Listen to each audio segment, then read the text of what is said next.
Ստուգիա։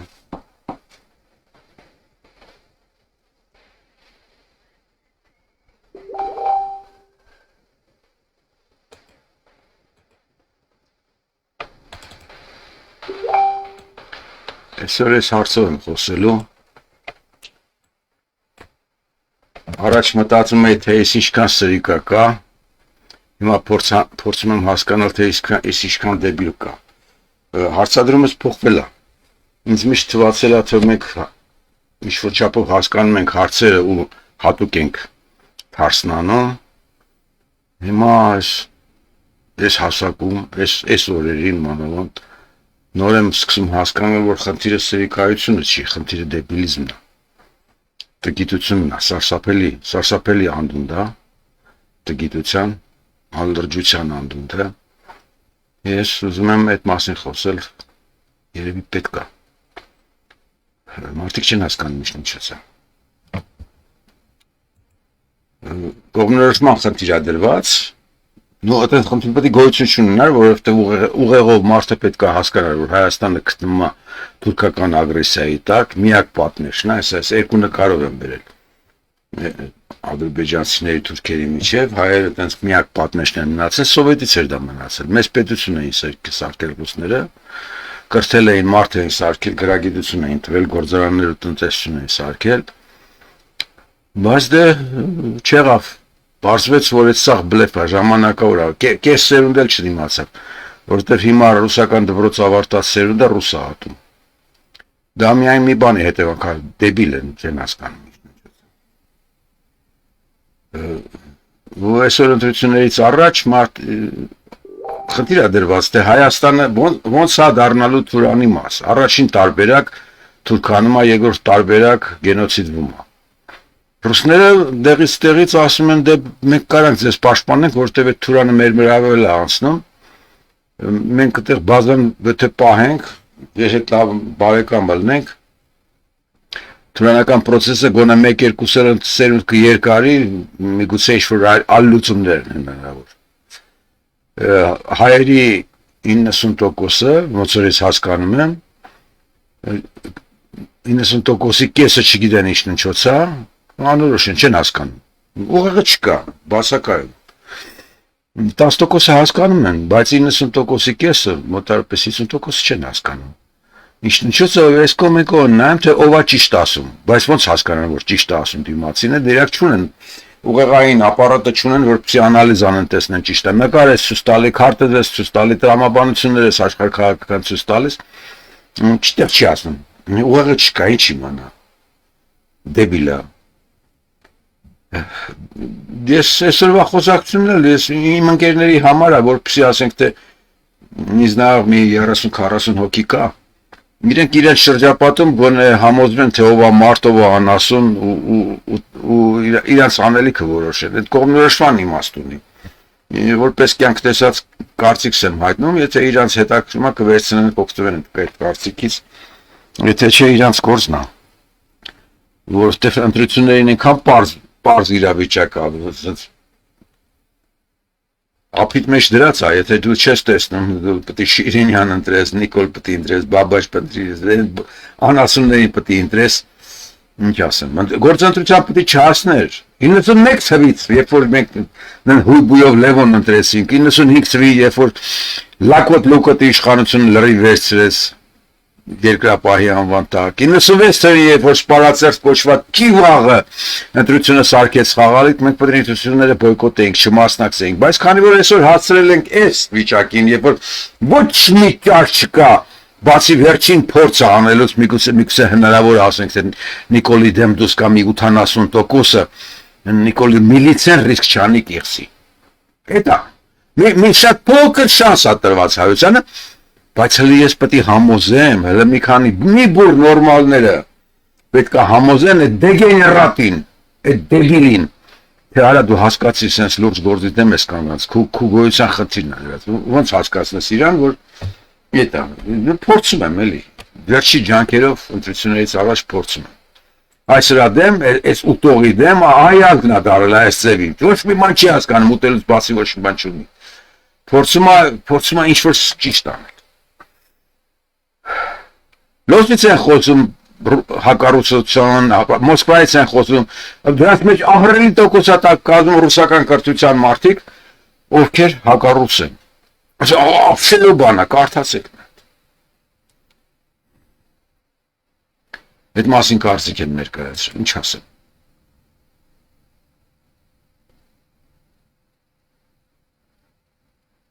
Ես էլ նորից բացատրում եմ, թե ռուսներից մենք ինչ ենք ստացել, թուրքերից ինչ ենք ստացել, բայց ինչքան կարելի է նույնը կրկնել։ Սա ինչ-որ կատաստրոֆա է, ասեմ։ Սա 5 գրառում են, այստեղ ներքև դիբերեմ, էլի այս գրառումը պետք է ներկայացնեմ, այդ մասն եմ ասում։ Ներկայացրել եմ եղածի շատ փոքր մասը, հակառուցներին միայն մեկ բան կարող եմ ասել, աննասուններ, չմարդիկ, տականքներ, դեգեներատներ, ճիվաղներ։ Ռուսները ձեզ Թուրքիայից պաշտպանելու ձեր համար երկիր էին կառուցել, ձեր չոլերում ձեր փոխարեն մտածելով ներքին ֆանտաստիկ կոոպերացմամբ արտահանմանը միտված տնտեսություն էին սարքել։ Մինիմալ մասնագիտացման հայոց աշխատուժի վրա հիմնած հազարավոր գործարաններ էին կառուցել, դա հայը կարող է մենակ երազ արտադրել, որը մինչև ձևանի դքերը չէր քաշում։ Այդ ձև էինք, գողանում էինք, տգետ էինք, ապուշ էինք։ Ու ռուսները ձեր անվորակ արտադրանքն էին գնում։ Մարդիկ լավ աշխատում էին, իրենց փողը վաստակում ու ապահով ապրում։ Ամեն մեկ գործարանից մեկը բացում էր գողանը, մեկը կալբասը, մեկը մատորը, մեկը պղնձալարը, մեկը կաբելը, մեկը պարարտանը։ Ինչի մասին խոսած։ Սովետը լավ էր ձեր մարդ սարքեց ու որպես շնորհակալություն այդ ամեն ինչին, որ ձեզ մարդ սարքեց, մարդու կերպարանք տվեց, սկսեցիք ձեզ գովալ աշխարհով մեկ, որ մենք ենք ու կանք։ Հիմա անցել եք ատելության ռուսների դեմ։ Ու այս պահին, երբ որ ռուսը միակ տեսականորեն հնարավորն է, որ ձեզ գենոցիդից կփրկի, ռուսների դեմ եք հանդես գալիս, անասուններ։ 1988-ից սկսած հայերը սկսեցին ավիրել այդ ամենն ու չեղավ մեկը, որը անասունի ձեռքը բռներ ու դիմադրեր։ Ամեն ինչը հայոց գերճիվաղն ավիրեց ու որպես մետաղի ջարդсон ողջ տնտեսությունը վաճառեց։ Սա հայտնի բան է, այսօր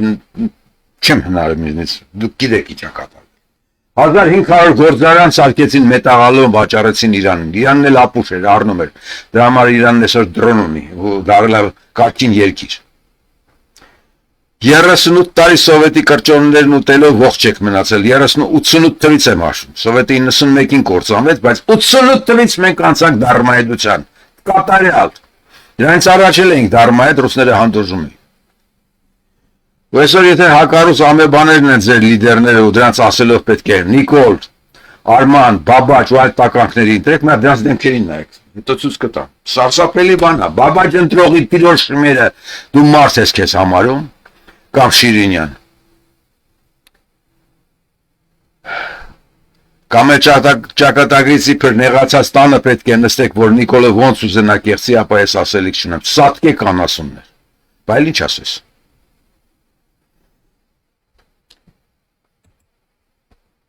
Այդ հին գրառումը ներկայացնեմ, որտեղ մի քիչ, շատ քիչ, ես փոքր մասն է, 13 թվի գրառումն այն ժամանակ այսքան սրված չէի, որ ես սրված չէր վիճակը, որ ես մանրամասն բերեի։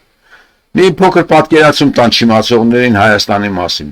88 թվի Հայաստանը բազմաթիվ դեֆեկտներով, բայց իր ինֆրակառուցվածքով, աշխատուժով ու արտադրական հնարավորություններով կենսունակ երկիր էր։ Արտադրանքի ծավալը 12 միլիարդ ռուբլու կարգի էր, որը մեկ շնչի հաշվով սովետական միջինից ավելի էր։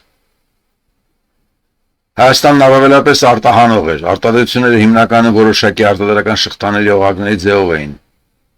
Օրինակ նայելը կարող է ամբողջությամբ աշխատել տեղական հումքի, կերակրի, աղի ու կրակարի հիման վրա ուսանել կողքի քիմիական այլ մեծ գործարաններ։ Նայելը հիմքով ահռելի քան 5-6 գործարան կար։ Նույնը ալյումինի գործարանը, նույնը գրեթե մնացած բոլոր գործարանները, օրինակ կաբելի գործարանի տեղական պղնձի վրա էր կաբելի գործարանը, նույնը լամպերի գործարանը։ Ոչ մի չմտածված, չտեղայնացված արտադրություն չկար։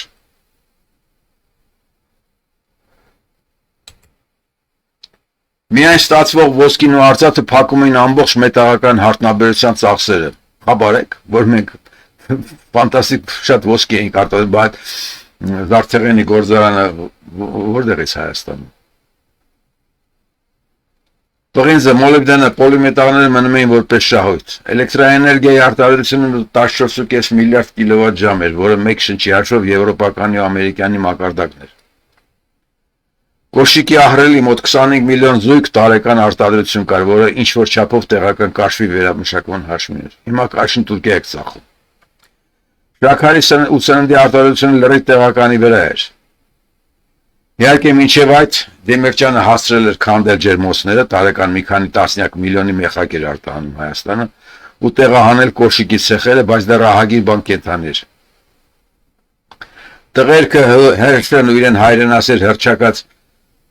ճիվաղը մինչև վերջին չոփը կերան, հոշոտեցին, կործանեցին, մխտռեցին, այլանդակեցին, ավերեցին ամեն ինչ։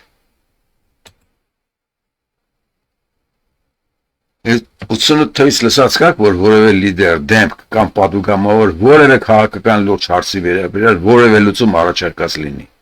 Աննասնանոց։ Լսած կաք, որ մեկը մի կոմպլեքս լուծում տա արտադրության վերականգնման, երկրի պաշտպանունակության վերականգնման։ Ոչ մի։ Դուք լսում եք միայն ու միայն էկրանը գրաված ճիվաղների, դեգեներատների, որոնք նույնիսկ դպրոց չեն ավարտել։ Դրա համար այսօր ձեր էլիտան սրանք են։ Առհասարակ, որ նայում ես հայկական այդ դեմքերին, քաղաքական դեմքերին, ես նորից պետք է ցույց տամ, մի ժամանակ ցույց էի տալի Գեհենի առաջ շեկելի սարկած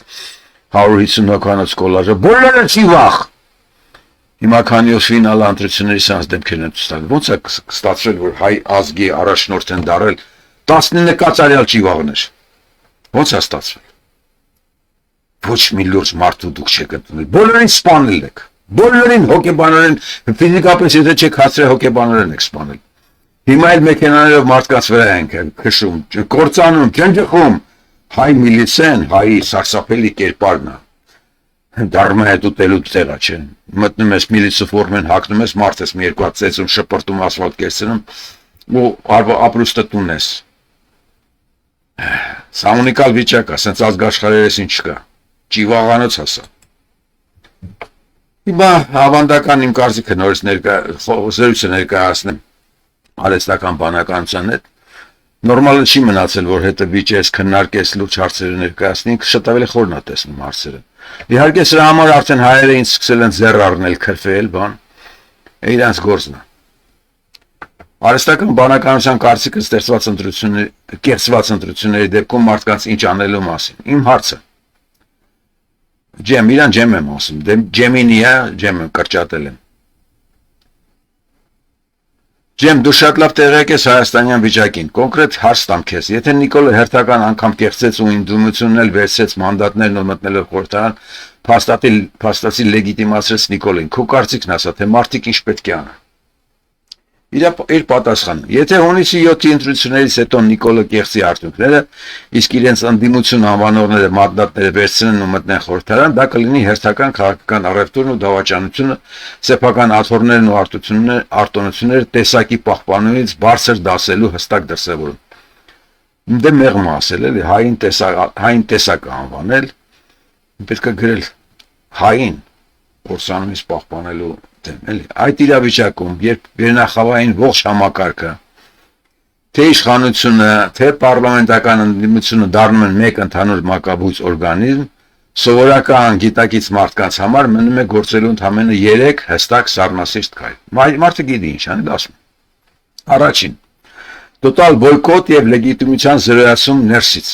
Եթե այդ մարդիկ մտնեն խորհրդարան, հասարակությունը պետք է նրանց վերաբերվի ճիշտ այնպես, ինչպես Նիկոլին։ Բայց իհարկե Նիկոլեն լեգիտիմացնում։ Ինչ պետք է անեն մարդիկ։ Պետք է դադարեցնեն ցանկացած հույս կապել այդ ուժերի հետ։ Չգնան նրանց նվիրված հրավիրած հանրահավաքներին, չլսեն նրանց դատարկ ելույթները խորհրդարանի ամբանից։ Նրանց պետք է թողնել բացարձակ վակուումի մեջ, երբ խորհրդարանական ընդդիմությունը հասկանա, որ փողոցում այլևս չունի մարդկանց առաջնորդելու մանդատ, նրանց գինը Նիկոլի աչքերում եւս զրոյանալու է, որովհետեւ նրանք այլևս չեն կարողանալու կատարել իրենց հիմնական ֆունկցիան՝ ժողովրդի դժգոհության էներգիան մարշեցնելն ու փակուղի տանել։ Երկրորդ, անցում զուգահեռ համակարգերի ձևավորմանը, ցանցային ինքնակազմակերպում, ընդգծեմ, որ կարող է հետո մեկը կարդա հասի ինչ կա չկա։ Եթե պետական ինստիտուտները զարթված են ու չեն սպասարկում ազգային շահ, ապա ողջ մնալու կենսաբանական օրենքը պահանջում է ստեղծել զուգահեռ ոչ ֆորմալ կառույցներ։ Մարդիկ պետք է սկսեն համախմբվել ոչ թե կուսակցական դրոշների ներքո, այլ փոքր ցանցային, ինտելեկտուալ ու գործնական խմբերով, արհեստավարժների, միություններ, տեղական համայնքային խորհուրդներ, գիտական ու ռազմավարական կենտրոններ, ես ավելացնեմ, բարեկամական միություններ եւ այլն։ Ամեն մեկն իր բարեկամության անասուններին կարող է խելքի հրավիրի, այդ տոհմի առաջնորդը կարող է իր ձեռքը վերցնի ղեկը ուղեկավարի։ Այս ինքնակազմակերպումը պետք է լինի ապակենտրոնացված, որպեսզի իշխանությունը չկարողանա մեկ կամ երկու առաջնորդի բանտարկելով, ինչպես լինում է հիմա, կատվածահար անել ողջ շարժումը։ Ինքը ամբողջ Հայաստանի գործերին տեղակա, հարցրու ինչ կա Հայաստանում չկա, ինչ կա չկա, հենց այդպես էլ հարցրու, ինքը գիտի ինչ կա չկա, բառը սովորացրել է։ Ինքը մի վայրկյանից կասի ինչ է այսօր տեղի ունեցել։ Սա կլինի հասարակության այն առողջ բաժների կուտակումը, որոնք պատրաստ կլինեն ստանձնել երկրի կառավարումը, երբ ներկա աբսուրդի համակարգը սեփական տգյության պատճառով հասնի ինքնակործանման փուլին։ Երրորդ, սեփական ուժերի եւ ռեսուրսների outsourcing, այսինքն դուրս բերում, ներքին իմիգրացիա։ Եթե պետությունը վերածվել է ոստիկանական բռնապետության, որտեղ մարդուն կարող են ասֆալտին ծեփել ընդամենը այլախոհության համար, գիտակից մարդկանց առաջնային խնդիրը դառնում է սեփական կապիտալի, ուղեղի եւ էներգիայի պաշտպանությունը համակարգի կողմից։ Դա նշանակում է նվազագույնի հասցնել ցանկացած ֆինանսական կամ բարոյական աջակցություն այս վարչակարգին։ Ռեսուրսները պետք է ուղղեն բացառապես սեփական համախոհների, ընտանիքների եւ այլ նեղ նախագծերի պահպանմանը, որոնք ապահովելու են տեսակի ֆիզիկական անվտանգություն ու մտավոր սթափություն։ Ամփոփելով ասեմ, եթե այդ սենսացիոն դավաճանությունը տեղի ունենա, մարդիկ պետք է վերջնականապես հասկանան, որ հին դասական քաղաքական մեթոդները, ընտրություններ, խորհրդարանական բանավեճեր, ֆորմալ ընդդիմություն Հայաստանում այլևս մահացած են։ Այդ կետից սկսվելու է զուտ էվոլյուցիոն գոյատևման մի նոր փուլ, որտեղ փրկությունը լինելու է ոչ թե պատրաստի լիդերների հետևից գնալը, այլ յուրաքանչյուր բանական առանձնյակի անձնական սթափությունը չզարմանալու գաղափարը կոտրելն ու իր կողքի նմանների հետ կենսական, ամուր հակահամակարգ ձևավորել։ Ասեց Մարտին Չապուտկան։ Նույնիսկ հիմա կրկնում։ Ռոբ, Սամվել, ու մնացած զրտու զիբիլներ։ Ձեզ հիմա պետք է մարդիկ ձայն տան, ինչ-որ կերպ Նիկոլինի փրթետ է հանդիմախոսներ, որպեսզի ուրիշ ճար չունեն, 0.1% հույս ունեն, որ դուք կարող ապատայի միավորվեք, այսքան ես հաչացի, որ դուք միացյալ տեխնացու առաջարկեք, չարեցիք, բայց կարող ապատայի վիճակը շատ լրջանա, դուք իսկապես խելքի գաք ու ինչ-որ միասնականանաք Նիկոլի դեմ, որովհետև մարդը ուտում է հայությանը։ Դոդ նույնիսկ դու ինչ-որ քո մեջ կարող է հայություն ունես, ես չգիտեմ, կարող է սխալվում եմ, կարող է քո մեջ սրիկան շատ անհամեմատ ավել է, քան թե հայը, բայց ուզում եմ հավատամ, որ ինչ-որ ձեր մեջ ինչ-որ 0.1% մարդկություն կա։ Դուք պետք է մանդատները ստանաք, բայց եթե Նիկոլը կեղծեց, իրավունք չունեք խորհրդարանում։ Հասկանում եք։ Անասուններ հասկանում եք, դուք պետք է միաձայն մանդատները դնեք մի կողմ, ասեք չկա, ոչ մեկը իրավունք չունի մտնելու խորհրդարան։ Սա պայման է, ընտրությունների կայացման պայման է։ Հիմա խոստացեք, որ չեք վերցնում մանդատները, եթե Նիկոլը կեղծի ընտրությունները։ Գոռում եմ, բայց ինչ անեմ։ Ֆեսից ընկերոս գրառումն է, սատկած Վելիքին թողել եք անվնաս, փոխարենը դուք եք վարի գնում, հալալ լինի ձեր համբերությունը ու մարտասիրությունը,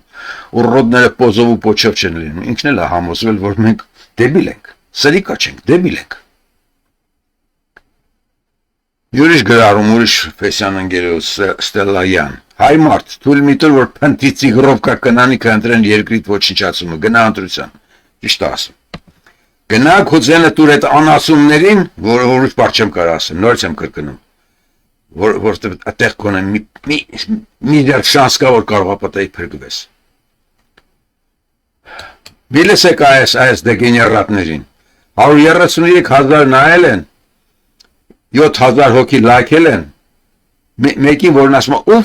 ուր կորավ մեր 1000-ամյա պետականությունը։ Եթե դու չգիտես թե ուր կորավ, կերականացումներով կերած ձեր պետականությունը։ Եթե միջև հիմա հայը անընդունակը հասկանալու թե ինչ է կատարվել իր հետ, բան չեմ ասել։ Կզարմանաք թե ես ինչ նկարա, գիտեք ինչ նկարա։ Ուրեմն Ալբանիայի կողքերում Ջարեդ Կուշները Տրամփի պես են։ Առել է մի հատ արտակարգ կղզի, մի 6-7 կիլոմետր մակերեսով կղզի է առել։ Այդ պատճառով Ալբանիան բռնկվել է։ Ալբանիան գիտեք ծովափի երկիր է, մուսուլման երկիր է։ Այդ մուսուլմանները վառում են հրեական նավերը, Իսրայելի նավերը։ Ամբողջ երկրով մեկ ապստամբություն է, որովհետև իրան մի կղզին Տրամփի պես են առել է։ Պես են էլ հրեա գիտեք։ Այս հատուկ բերել եմ ցույց տալու համար։ Ալբանացի մուսուլմանները այն արժանապատվությունն ունեն, որ իրանց մի կղզու համար պատրաստ են Իսրայելի հետ պատերազմի դուրս գալ, ընդամենը մի հատ Ջարեդի, կարային ասեն Ջարեդ ստեից գնա կղզին գրավեն, չէ, իրանք պատերազմ են սկսել։ Այսօր դրված է ձեր լնել չլնելու ձեր գոյության հարցը, որպես մարդ ապրելու իրավունքը, դով հայ թքած, որպես մարդ ապրելու իրավունքը, ու դուք ասում եք թող 300,000 թուրքը գա Հայաստան, ինչ եղել որ լոցից մի չի վաղ բան հաստատ ռուսական կրթության խոսմա երկար բարակ խոսմա թե հրաթոքան է 300,000 անասումներ Սաֆարովը Բուդապեշտում հային կացնահարեց Գուրգեն Մարգարյանին 650,000 հայ Ադրբեջանից թուրքերը լարեցին 88 թվից մինչև հիմա Ղարաբաղը ձեր ձեռից վերցրեցին Այդքան զոհվեցիք, այդքան կործանվեցիք, բլոկադը ու ձեզ թվում է, որ ադրբեջանցիք 300,000 հայ մորթող չեն գտնի ղրգեն Հայաստան, ձեզ ամեն քայլափոխի փողոցներում մորթեն ու դուք անձնեն մեծ խոսելուց բացի ոչ մի բանի անընդունակ ձեզ թվում է որ պայքարելու եք, տակակներ։ Ես իմ լեզվորներին չեմ ասում, լսում եմ ընկերներիս, որ իրանք իրենց ծանոթ անասուններին այս բառերով խոսեն, որ տականք դու ինձ ես կործանում Այսօր այսքանը